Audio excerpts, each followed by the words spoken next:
When you work with the SBG program, you're actually working also with a traditional surety company.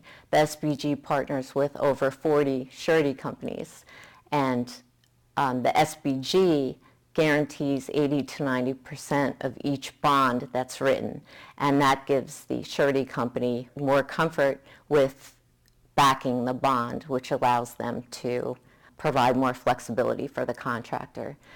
The key thing to remember is that the surety must approve the bond first, and then the SBA approves the bond. And the main thing is that both the surety and the SBA are confident that the contractor will be able to complete the project.